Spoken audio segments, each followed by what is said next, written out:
So I was just welcoming you and telling that we already had a first round of roundtable and a very lively discussion on the joint business opportunities for food and healthcare.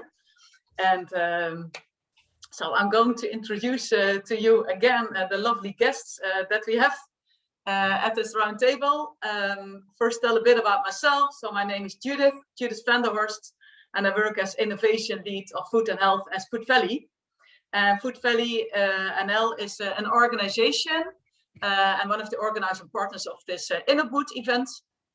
And as Innovation Lead at Food Healthy, I'll need to make sure that that it's all about making the healthy choice the easy choice. So we work with companies and combine interactions between companies, government, research, education, so that the healthy choice will be the easy choice and that we will have a transition in our food system.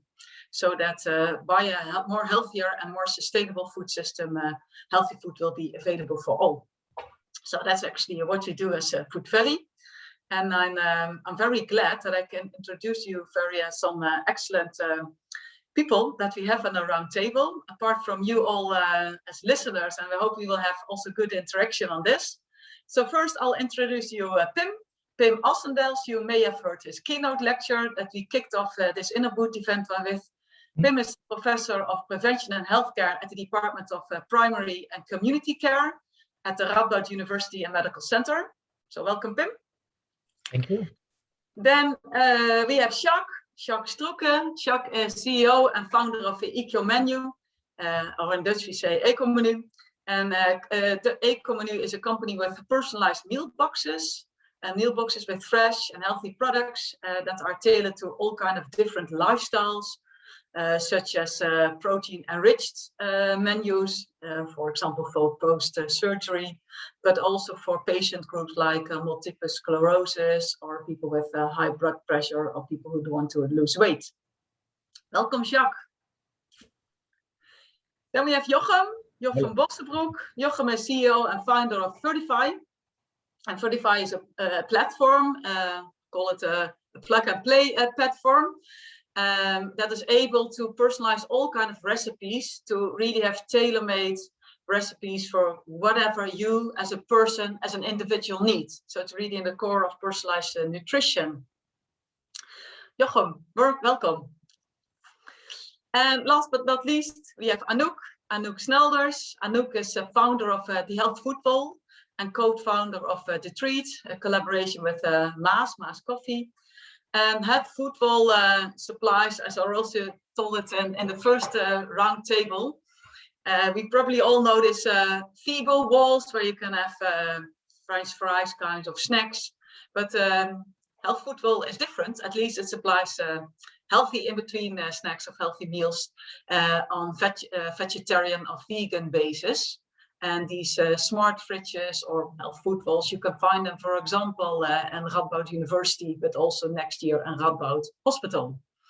So 3 companies, Ekomenu, Verdify, Health Food Wall, and we've got Pim as a physician and a professor in preventive healthcare. Welcome all to discuss together on the joint business opportunities for food and healthcare. Maybe to give a short reflection on what we already discussed in the previous roundtable, that there was a kind of conclusion. We had a very lively discussion of of the healthy food, that healthy food should be the new normal, but also that we said that leadership should be taken to build a bridge between the food world and the health world, and that, for example, we can start a couple of pilots, small pilots, with a system approach or system intervention, so that we build a smaller bridge between the health world and the food world. And it actually, maybe Pim, I want to give the floor first to you, because it was one of your conclusions, so that you tell a bit to this new audience that we have in this environment of how you see this and what you think of this. Yes, well, what we saw, you already summarized it, is various enterprises that are perhaps together making at least the start of a system around a hospital or around disease and health. what you see is that Ekomenu supplies meals at home. Jochem makes it personalized, but you can also include the specific diseases into the recipes, and Anouk shows the food for patients, but also visitors, but also the health personnel. And the health personnel are actually the ambassadors towards the patients again. What we discussed in the first workshop is that if you look at how effective is it, or is it cost effective, for example, that for very specific diseases, it's easy or not easy, it's possible to prove it.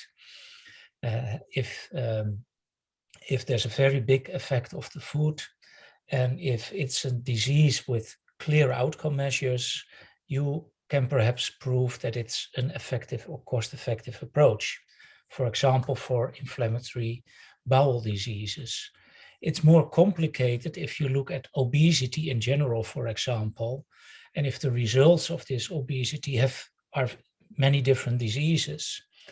But also if the results of an intervention, a food intervention, if the results come at different places, like the employer of the patient, because he has less abstinence, the health insurance company, because they consume less costs for their diseases, but also for the individual, perhaps, because they feel fitter and are more productive.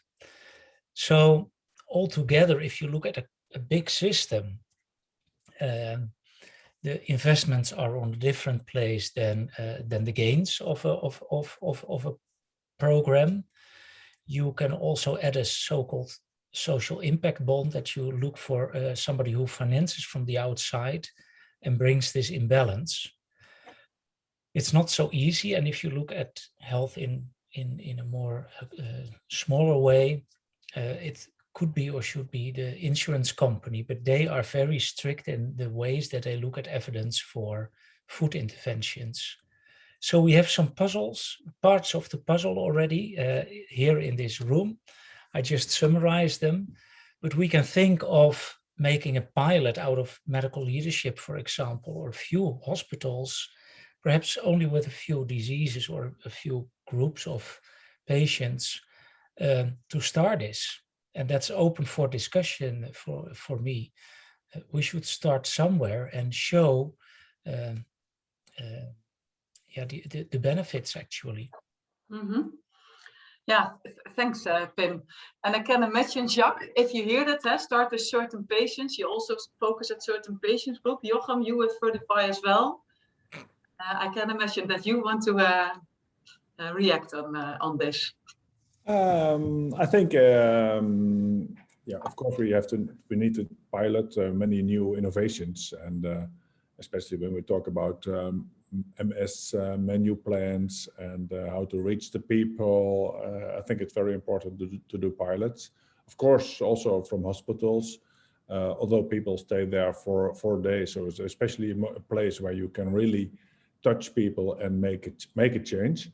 On the other hand, I think there is huge of knowledge at this moment. The systems are there, the tech is there, so we can embrace the tech opportunities and focus on mass and how to reach the mass, and also how to scale up, let's say, in these in food for health. I think there are many opportunities. We know how to do it, but how to break through the next ceiling, like maybe the glass ceiling we say in Dutch, how to reach a level where we can create a significant impact. I think maybe it's a matter of investments, maybe it's a matter of mentality, but if the healthcare system would nudge and use food as a medicine in their recommendations or patient advice, I think we can make a huge difference. So the solution is there. There's how to reach a scale, and if we have to do a pilot, I think yes, but then how how to reach the mass in a pilot. Yeah. Okay. One small comment. Perhaps you should also think of patients' unions as a driving force towards health insurance companies and the Ministry of Health. If I look at lifestyle education, for example, the students themselves were quite successful in influencing bottom-up the curriculum, and patients can be a very powerful force maybe in this movement, because you are looking for the momentum, but maybe you can team up, or you team up with patient groups that they ask or even demand this kind of extra care. Maybe it's also something that we can do together, all the partners in this meeting, because it's something that helps us all. If we can create food as a medicine and food for health, include that in the system. And then we can find out which initiative, what innovation, what concept works best. And it's a developing market, so nobody has the real truth, also not we, for sure not.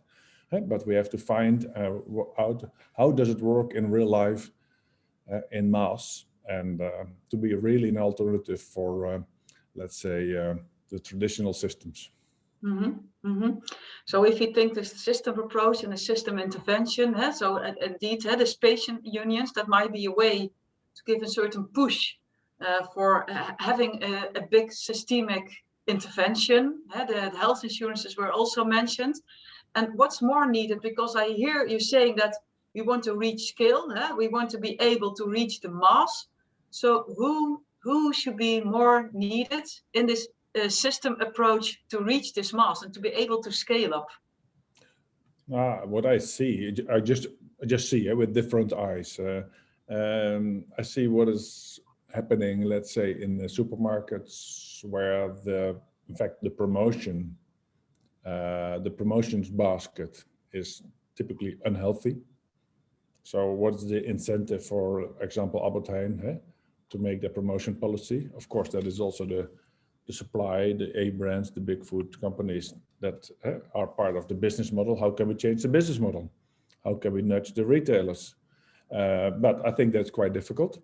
If I look at the national food scheme, like Voedingscentrum, they are all searching for solutions, starting with a thinking that is focused on the supermarket. So I think I want to give the floor to Ariane, hearing you saying about supermarkets and retail, because Ariane is from Albert Heijn. She will give our keynote lecture just after this round table.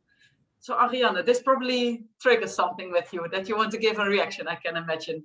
I should already give my lecture away, you mean? No, that's not the intention. Well, I think, I mean, the healthy promotions, and I think there's always, if you see what is said about supermarkets and what they should do, I think it's always the same topics coming back. So it's the healthy promotion, it's the kids marketing, and it's the healthy checkouts. I think that's always the topics that we are challenged at.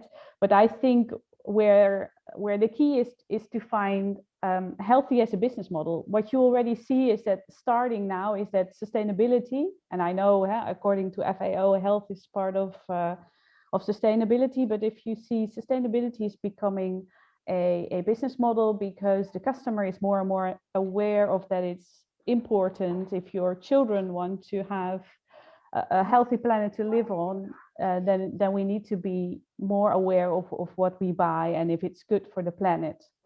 So you see that companies are more and more investing in that. It's not retailers, it's also producers, etc.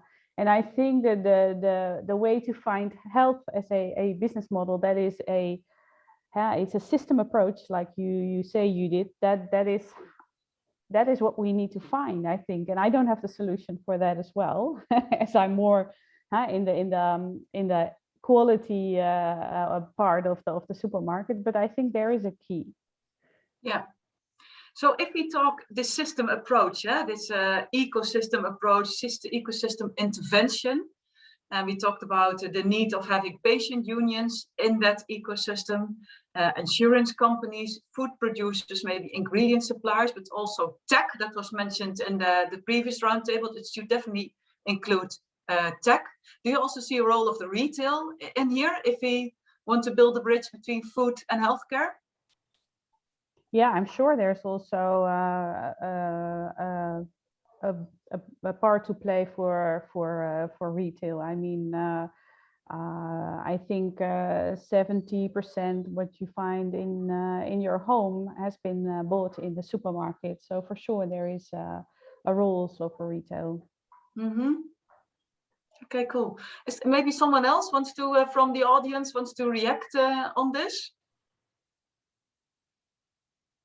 Yeah. Yes, I want to react. I think supermarkets have a kind of obligation to be more aware of putting healthy food first.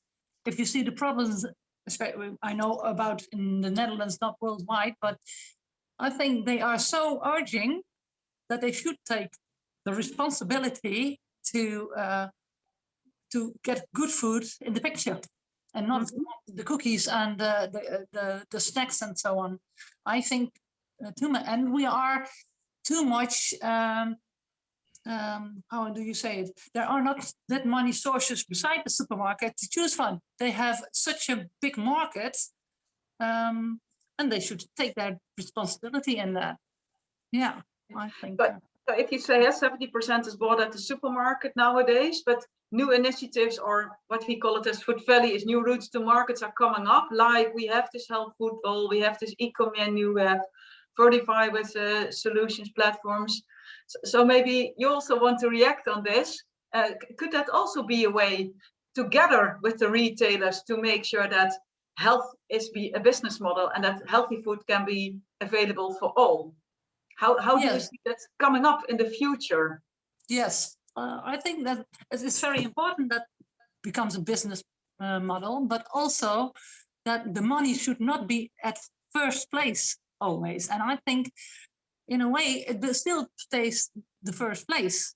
They have to earn the money, and I know they have to be have to make profit, but it may not be.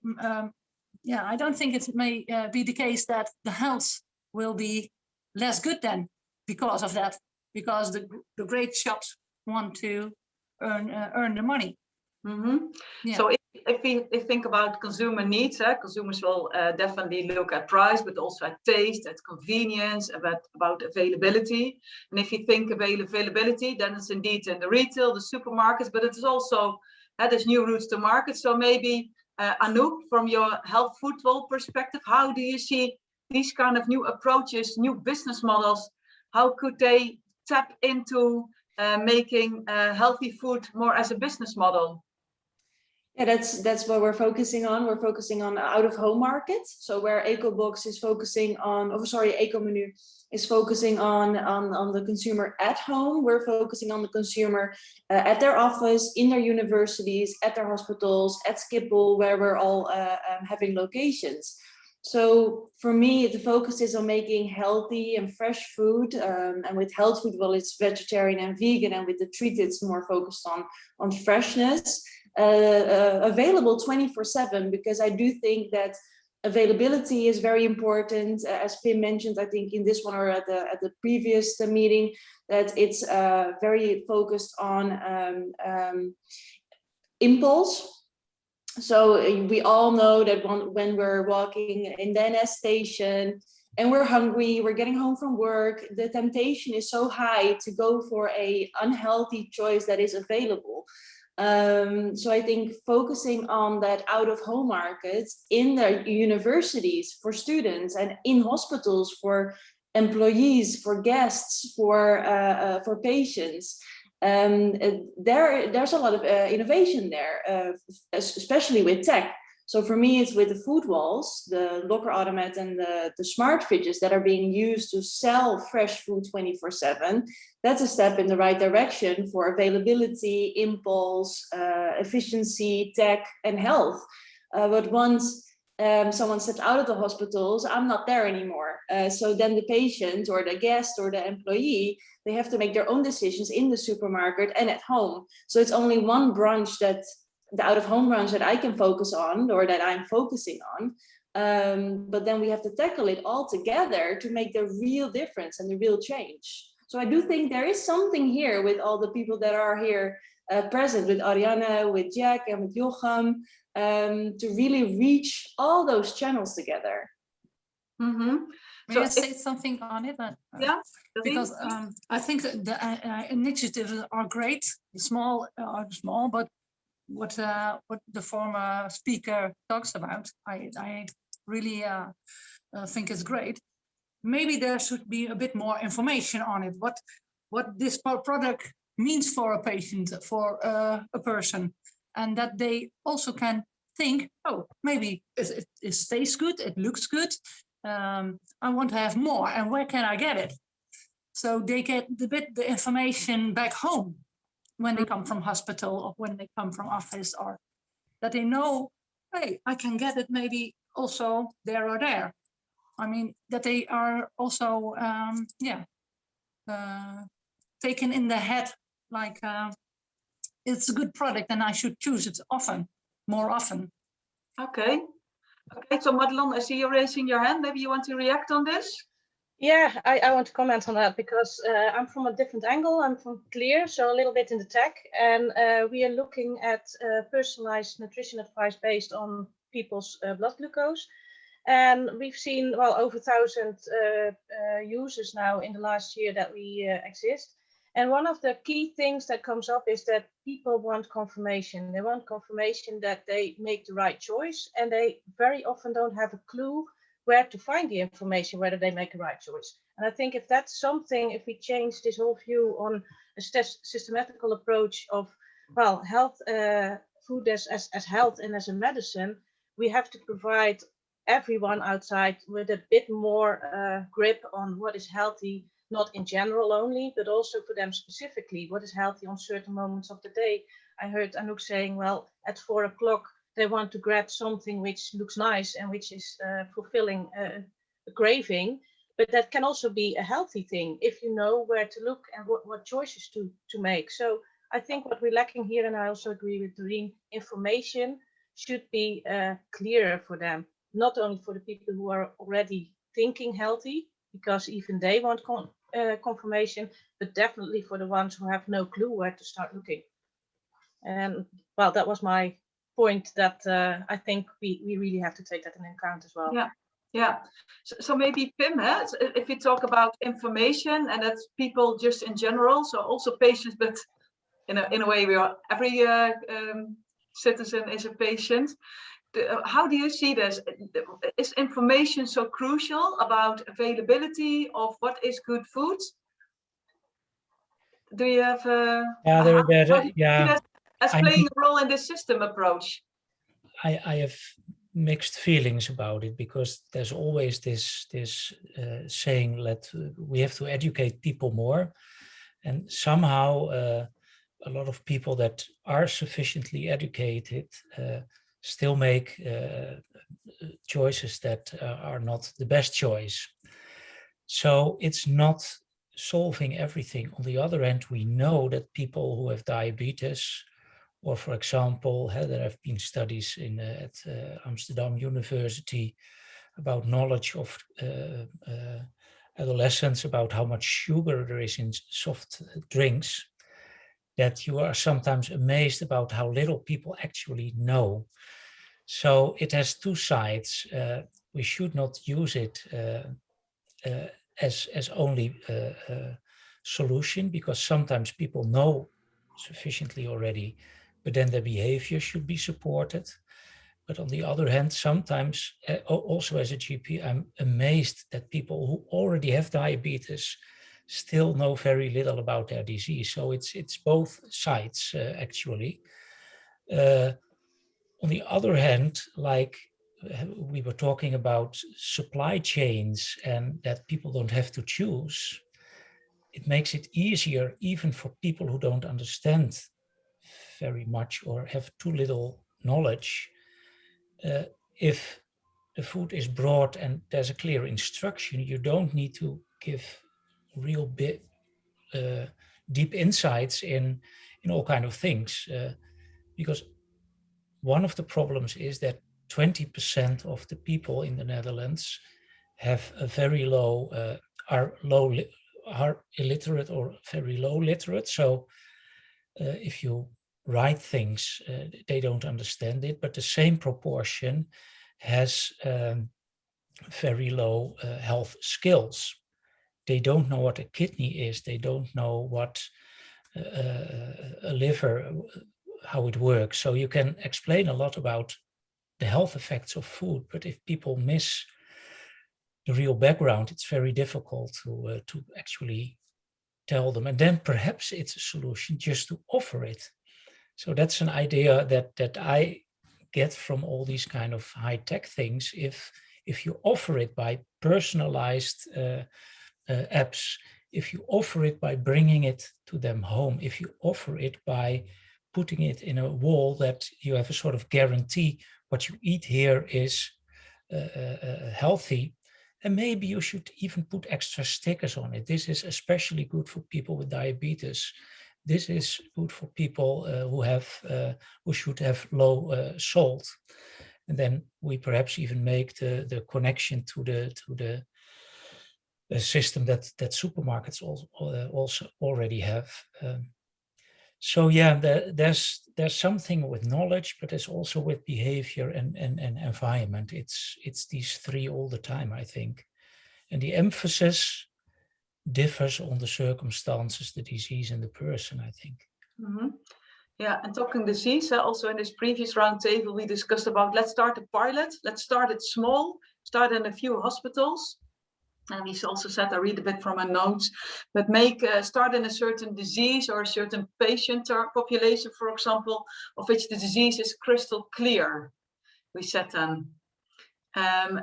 combining this all, so that information is maybe a part, but also availability, so that it is supplied at home or in a food bowl where you are on an instant eating occasion, or that you can use a certain app or a tailor-made menu that is specifically written for you, that you make use of the platforms are there.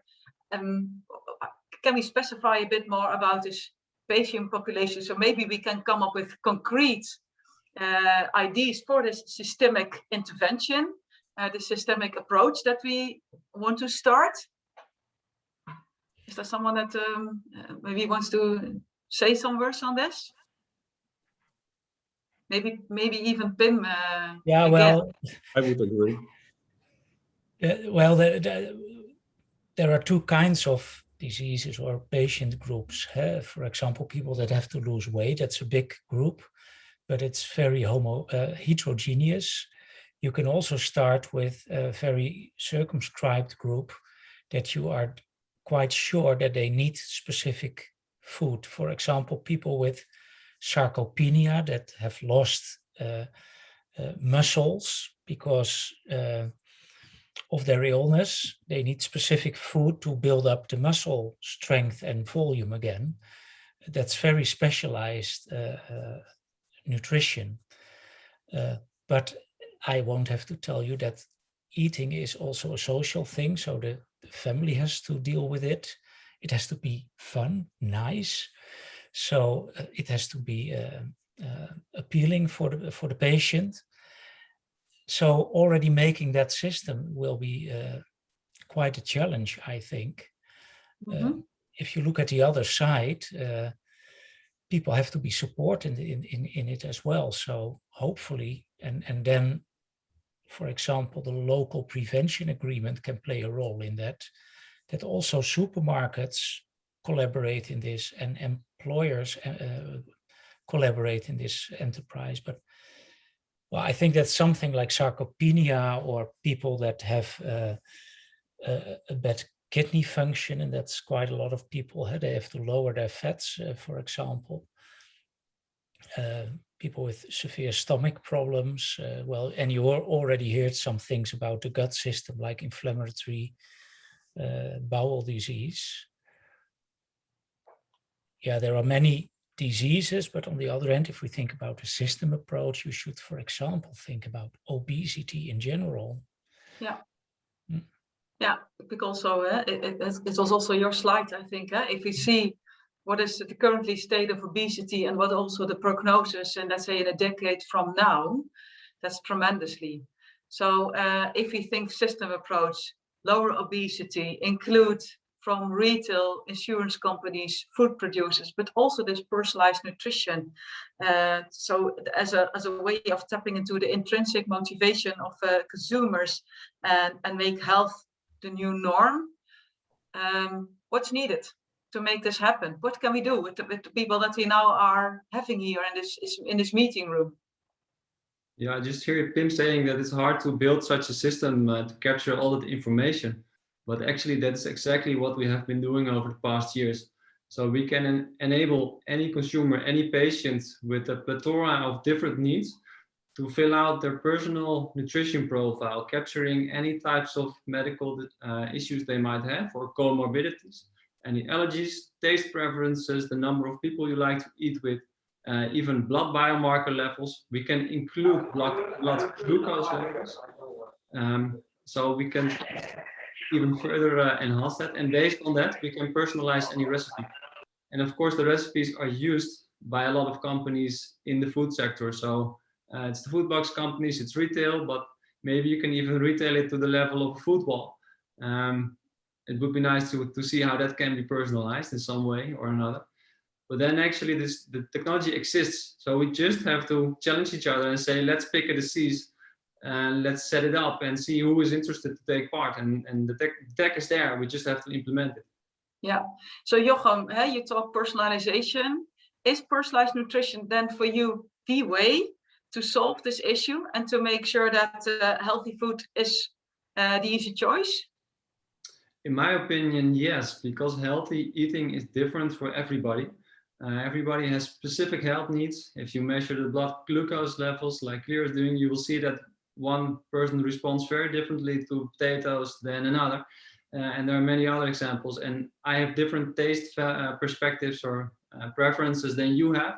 So you have to capture that whole set of information to offer a person an eating pattern or a diet that you actually want to eat over a longer time period and that you're not tired with after a week or two.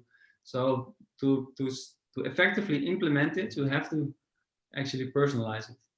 Okay, it's shock. I saw a thumb up. So you agree? I fully agree. We say not personalized nutrition, we say personalized menus, but it's a little slight difference. Because we also have to deal with the social context of a household. That together, and not everybody has the same needs, but in the end we talk about the same. Not to stress the importance of healthy recipes, which is also the basis for Jochem. It can be adapted, of course, in his proposition, but it starts with recipe buying, because then you have some control, and that's also a way of saving money and saving waste. Yeah, so I think Bogdan from NutriCare Live, I saw a hand up. Yeah. Do you hear me? Yeah, very clear.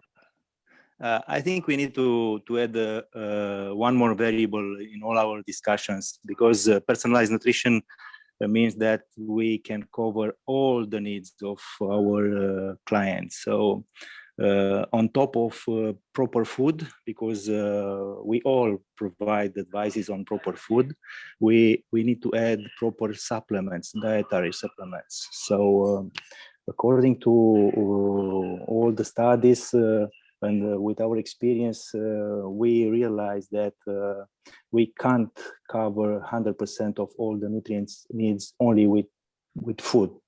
So we need to add more. We are able at NutriCare Life to identify the gap between the proper food.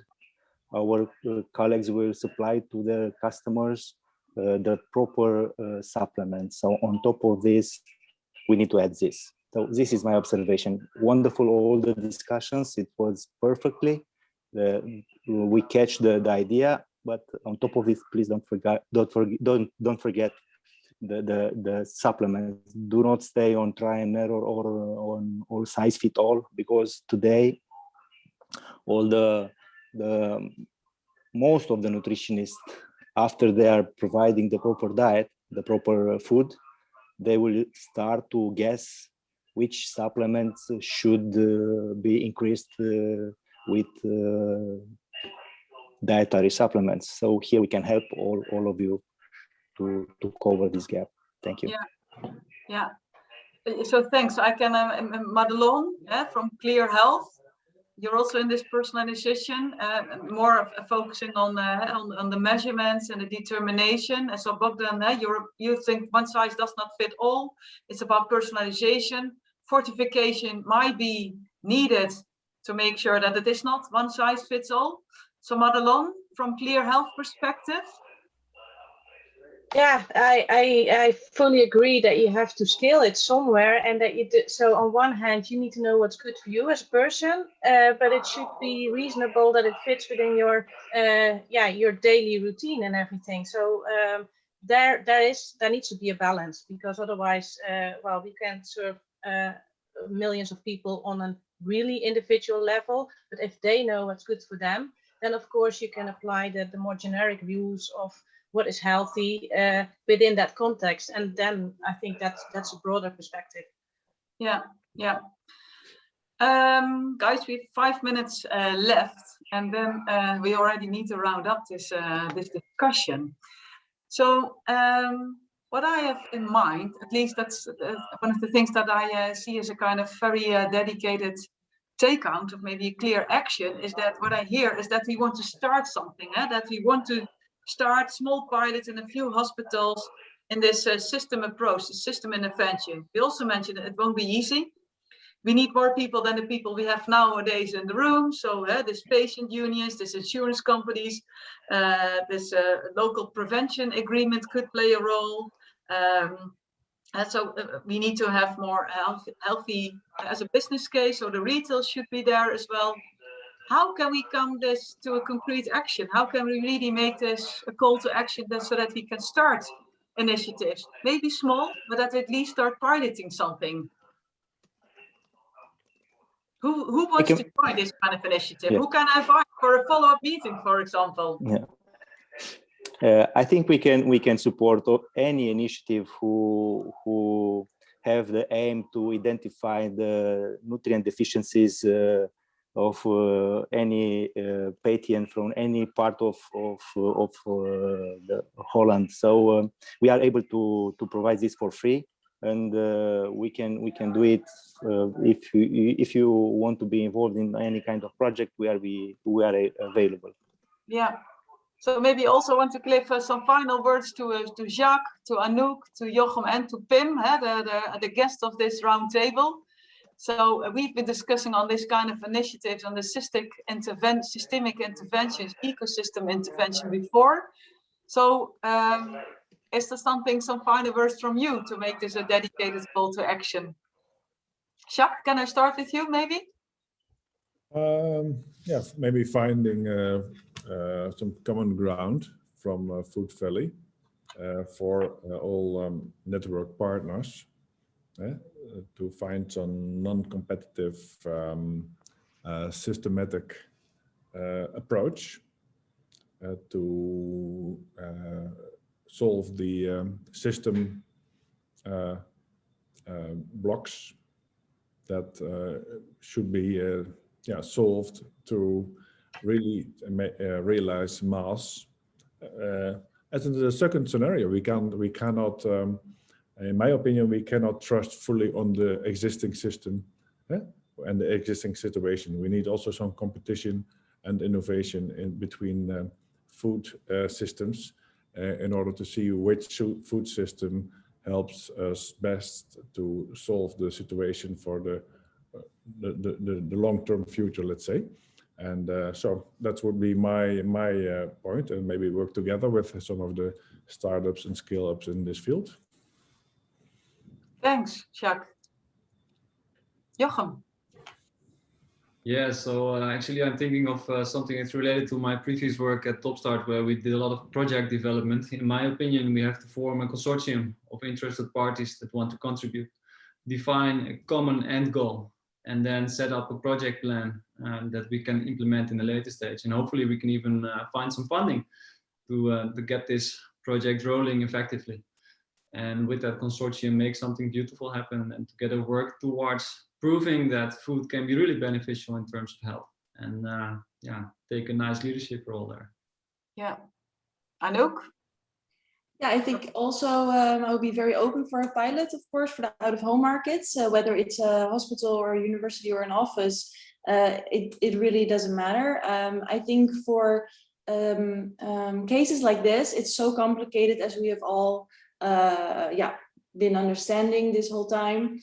Why not start with something a little bit more easy, a little bit more, to grab?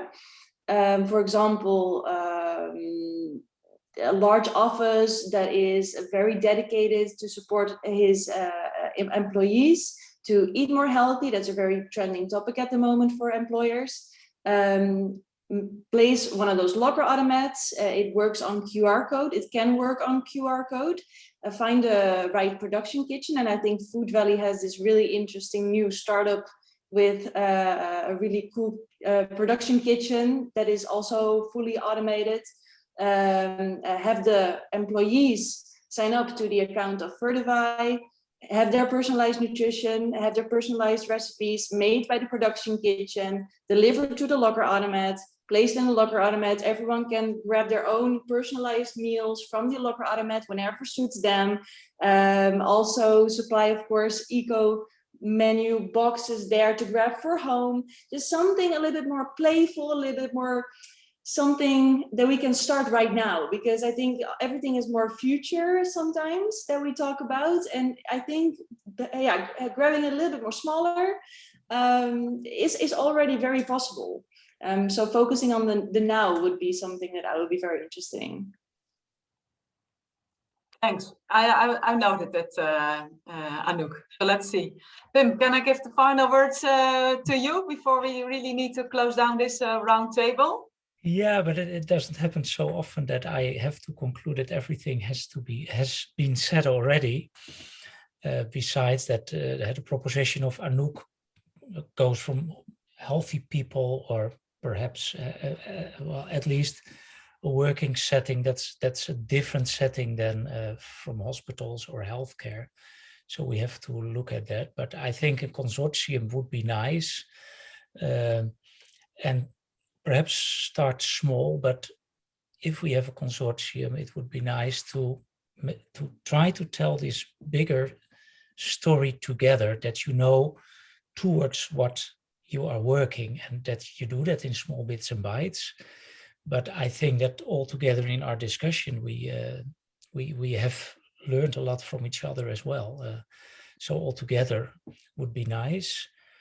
A personal note from my own side is that I was, as a general practitioner, I was propagating this wheel of 5, but this personalization as a perspective behind it, either on preferences, but also on diseases or other environmental factors.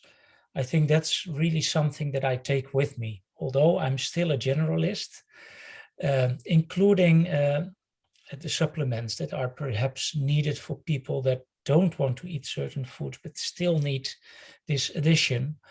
So that's something for me to take home as a generalist, that thinking of this personalization and how important it is actually to finally be able to change food behavior in a healthy way. That's my learning point of this afternoon. Thanks. Very clear learning point. Thanks for that, Tim. So maybe what I hear is, so Food Valley will take the initiative for a kind of follow-up on this. So you can find my email address at the Food Valley website. It probably will take a time, but I will make sure that I will set up a follow-up meeting to fine-tune ideas on how to build a consortium to bridge between the food and healthcare, and maybe start with a small initiative but that we can really crack to prove that that could be a, let's say, a certain type of business model where health plays a crucial role. So thanks all. Thanks for all your contribution, especially Jacques, Pim, Jochem and Anouk, but also the remaining part of the audience, because you really brought in very nice insights and suggestions, and that really made it a very lively and insightful discussion. So thanks a lot all, and I look forward for continuation on this, and let's go for the final keynote lecture from Ariane. She was part of this roundtable, speaking from Albert Heijn perspective, what retail has opportunities to do for improving healthy food for all. Thanks for this, and look forward to continue with you in the main session.